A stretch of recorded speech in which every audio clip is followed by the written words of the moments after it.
আলাইকুম। আজকে 15 আগস্ট, অথচ আজকে জাতির জনক বঙ্গবন্ধু শেখ মুজিবুর রহমানের শাহাদাত বার্ষিকী। অথচ আজকে সাধারণ জনগণ এবং আওয়ামী লীগের নেতাকর্মীরা যারা বঙ্গবন্ধুর বাড়িতে 32 নম্বরে যাইতে পারে নাই এবং যারা বাধা সৃষ্টি করছে, তারা বাংলাদেশে বেঈমান হিসেবে আখ্যায়িত হবে এবং এদের বিচারও বাংলাদেশের মাটিতে করা হবে। কারণ আপনারা যারা আইনশৃঙ্খলা রক্ষাকারীর বাহিনীতে ছিলেন, আপনাদের তো একবার ভাবা দরকার ছিল যে এই দেশটা স্বাধীনতা করার পিছনে বঙ্গবন্ধুর কত টাকা অবদান ছিল, এবং বঙ্গবন্ধু যদি এই স্বাধীনতার ডাক না দিত আর মুক্তিযোদ্ধারা যদি এই স্বাধীনতা না আনতো, তাহলে আজকে আপনি কোথায় এত বড় অফিসার হইতেন? আপনি কোন দেশের নাগরিক হইতেন? আপনার সামাজিক অবস্থান কি থাকতো?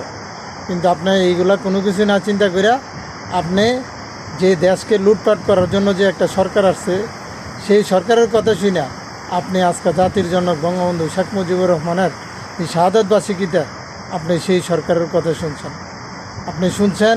কিন্তু আজকে বাংলাদেশের মানুষ আপনার পরবর্তী প্রজন্মের কাছে আপনারা বেঈমান হিসেবে আখ্যায়িত হবে এবং আপনাদেরকে বেঈমান হিসেবে চিহ্নিত করা হবে।